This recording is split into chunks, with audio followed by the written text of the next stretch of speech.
সালের ১ এপ্রিল মাঝরাতে চট্টগ্রামের সিইউএফএল সার কারখানার জেটিতে দুটি ট্রলার থেকে অস্ত্র নামানো হয় এবং পরবর্তীতে ১০টি ট্রাকে সেগুলো লোড করার সময় পুলিশ গ্রেপ্তার করে, যেটি পরবর্তীতে ১০ ট্রাক অস্ত্র হিসাবে বহুল আলোচনায় আসে এবং এ নিয়ে মামলা হয়। বিচারিক আদালত থেকে ১৪ জনের মৃত্যুদণ্ডের রায় দেওয়া হয়। আজকে হাইকোর্ট থেকে সেই ডেথ রেফারেন্স ও জেল আপিলের শুনানি শেষে রায় ঘোষণা করা হয়েছে। রায়ে কি হলো বিস্তারিত আমরা জানবো। এই মুহূর্তে আমার সাথে সরাসরি রয়েছেন এই মামলার বেশ কয়েকজন এনএসআইয়ের সাবেক মহাপরিচালক মেজর জেনারেল রেজ্জাকুল হায়দার চৌধুরী সহ বেশ কয়েকজন আসামির আইনজীবী ছিলেন এবং তিনি বাংলাদেশের যত বড় বড় মামলা হয়েছে তার অনেকগুলোর আইনজীবী ছিলেন। এর আগে ২১ আগস্ট গ্রেনেড হামলা মামলার অন্যতম আইনজীবী ছিলেন। বাংলাদেশের ফৌজদারি আইনের অন্যতম বিশেষজ্ঞ যাকে বলা হয় S M Shahjahan senior advocate, তিনি আমার সাথে রয়েছেন। আমরা জানবো তার কাছ থেকে। স্বাগত আপনাকে।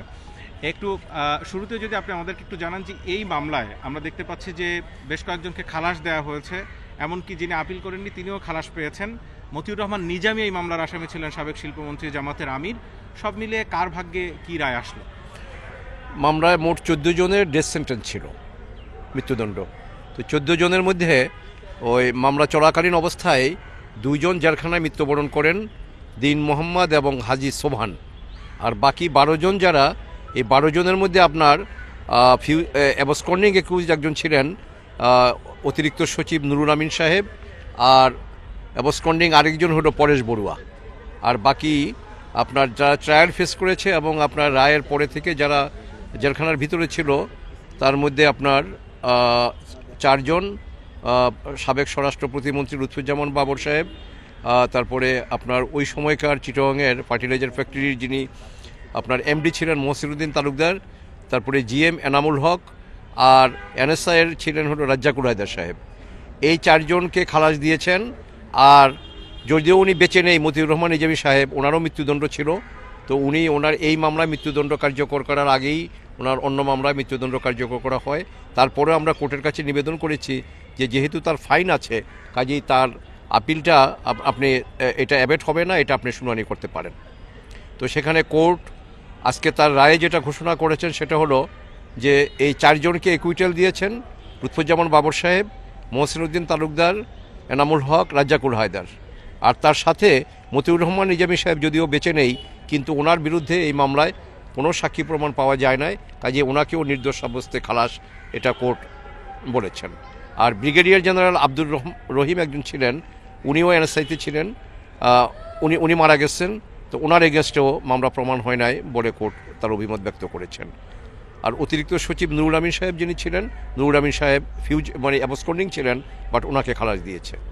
আর বাকি মৃত্যুদণ্ডপ্রাপ্ত ২ জন মারা যাওয়ার পরে আরও ৪ জন, উইং কমান্ডার শাহাবুদ্দিন সাহেব, মেজর লিয়াকত এবং আকবর হোসেন, আর আরেকজন আছে হাফিজ। তো এই ৪ জনের আপনার কনভিকশন বহাল রেখেছেন, অর্থাৎ তার 25B-তে যে মামলা, এই ধারায় তার কনভিকশন বহাল, কিন্তু সেন্টেন্সটা এটা আপনার ডেথ সেন্টেন্সটাকে কমিউট করে সেখানে 10 বছর করে দেওয়া হয়েছে, 10 বছর সাজা করে দিয়েছে। আর পলাতক আরেকজন যিনি পরেশ বড়ুয়া, এই পরেশ বড়ুয়াকে তার মৃত্যুদণ্ড সেটা কমিউট করে তাকে লাইফ সেন্টেন্স দিয়েছেন। এই মামলায় আমরা দেখেছি, আমরা যখন আদালতে রায় ঘোষণা চলছিল, আদালত বিশেষ করে মামলার তদন্ত কতটা কি হলো, কোথায় ঘাটতি ছিল, এই ব্যাপারে কিছু মন্তব্য করেছেন। লুৎফুজ্জামান বাবরের কথাও আপনি বলছিলেন যে তিনি খালাস পেয়েছেন। এর আগে আমরা দেখেছি যে ২১ আগস্ট গ্রেনেড হামলা মামলা থেকেও খালাস পেয়েছেন। এই মামলার সবচেয়ে আলোচিত যদি ২ জন আসামির কথা বলা হয়, একজন লুৎফুজ্জামান বাবর এবং আরেকজন রেজ্জাকুল হায়দার চৌধুরী, যেহেতু এরা এখন জেলে রয়েছেন, একটু জানতে চাই যে এদের খালাস পাওয়ার গ্রাউন্ড কি ছিল এবং তদন্তের ব্যাপারে আদালত কি মন্তব্য করেছে। আমাদের নিবেদন কোর্টের কাছে ছিল সেটা হলো যে এই মামলা শুরু থেকেই এটা সঠিক তদন্ত এই মামলায় হয়নি। কারণ 10 ট্রাক অস্ত্র, এতগুলো অস্ত্র, এটা কোত্থেকে আসলো এটা কিন্তু এখন পর্যন্ত আমরা অন্ধকারে আছি এবং আমরা উই আর ইন ডার্ক। এখন পর্যন্ত এটা পরিষ্কার হয়নি যে where from this arms were carried on, কোত্থেকে নিয়ে আসা হলো আর কোথায় যাবে এগুলা, সেটাও কিন্তু কোনো সাক্ষীর মুখ থেকে আসে নাই। আর কে আনলো এগুলো কিন্তু তদন্তে বের হয়ে আসে নাই। আর আরেকটা কথা যেটা আমরা কোর্টের কাছে বলেছি সেটা হলো যে কোস্টগার্ড ছিল, নেভি ছিল, অন্য law and order enforcing agency ছিল, তো তাদের সবার চোখ ফাঁকি দিয়ে এই অস্ত্রটা যে খালাস হলো, এটা তো আর ওই উড়োজাহাজ থেকে নিচে ড্রপ করা হয় নাই, এটা সমুদ্র পথে হোক, নদী বন্দরে হোক, যে কোনোভাবে হোক এটা আসছে। আসার পরে এগুলো যে আনলোড করা হলো ওই ফিশিং ট্রলারে, এবং ফিশিং ট্রলার থেকে ওই জেটিতে নেওয়া হলো, এটা দেখা গেছে যে এই মেন জিনিস যেটা ওইটা বের হয়ে আসে না এই মামলায়। কাজেই তদন্তে গাফিলতি ছিল।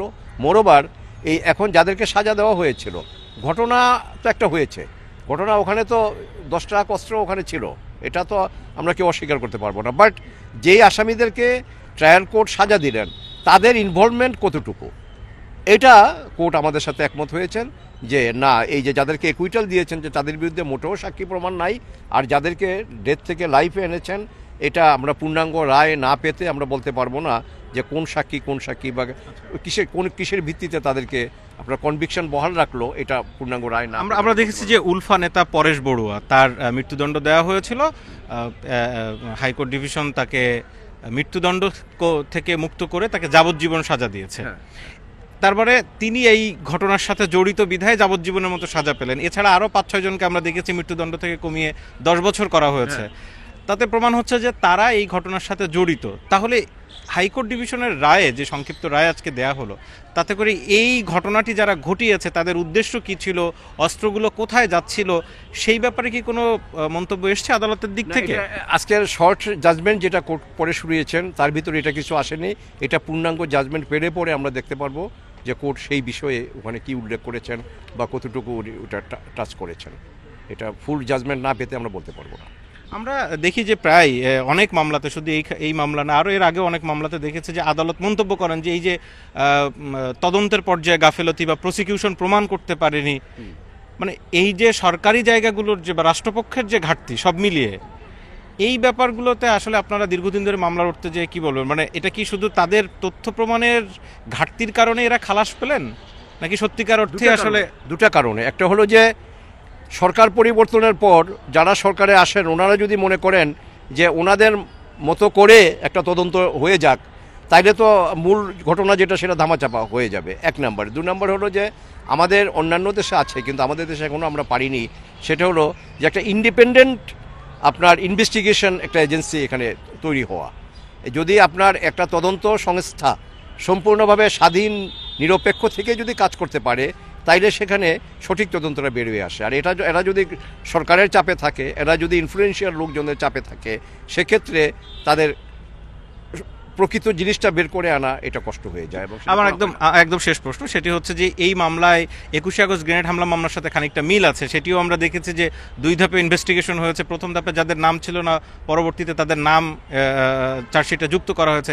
এই মামলায় 2004 সালের ঘটনার পরে প্রথম যে চার্জশিট, সেখানে নাম ছিল না, পরবর্তী ইনভেস্টিগেশনে আবার অনেকের নাম ঢুকানো হয়েছে। এই যে দ্বিতীয় ইনভেস্টিগেশন হওয়া এবং সেখানে অনেক বড় বড় বিভিন্ন দলের রাজনৈতিক নেতাদের নাম আসা, মন্ত্রী প্রতিমন্ত্রীর নাম ঢোকানো, এই দ্বিতীয় ইনভেস্টিগেশনের কারণে কি মামলায় কোনো প্রভাব পড়েছে? অবশ্যই, কারণ দ্বিতীয় ইনভেস্টিগেশনেই তো এই যে এখন যাদেরকে একুইটাল দিল তারা তো সেকেন্ড ইনভেস্টিগেশনই আসছে। এখন আইনে যেটা আমরা আমাদের ফৌজদারি আইনে যেটা আছে সেটা হলো যে ফার্দার অধিকতর তদন্ত হতে পারে, কিন্তু পুনঃ তদন্তের আমাদের আইনে কোনো বিধান নাই। কিন্তু এই মামলায় তো ওই 21 আগস্টের মতো এটা তো পুনঃ তদন্ত করে তারপরে হলো এদেরকে আনা হয়েছে। আর একটা বাবর নিজামী এদেরকে দ্বিতীয় কথা বলি, ওনারা যদি এই মামলায় ইনভলভ থাকবে তাইলে এই মামলাটায় একজন তখন স্বরাষ্ট্র প্রতিমন্ত্রী, আরেকজন হলো শিল্পমন্ত্রী। তো ওনারা যদি এই মামলায় ইনভলভ থাকবে তাহলে এটা তো এই অস্ত্রটা তো ধরা পড়বে না। তো এই অস্ত্রটা ধরা পড়ার অর্থ হলো যে নিশ্চয়ই গভর্নমেন্ট এই ব্যাপারে তখন কিছু জানতেন না, কিন্তু কারা করেছে এটা তদন্ত সঠিকভাবে না হয়ে পরবর্তী সময়ে যখনই মামলাকে রাজনীতিকরণ করা হয় তখন মূল জিনিস হারিয়ে যায়। আপনাকে অনেক ধন্যবাদ আমাদেরকে সময় দেওয়ার জন্য। আপনাকে ধন্যবাদ। এতক্ষণ আমাদের সাথে ছিলেন এই মামলার অন্যতম আইনজীবী এবং বাংলাদেশের অন্যতম ফৌজদারি আইন বিশেষজ্ঞ senior advocate S M Shahjahan.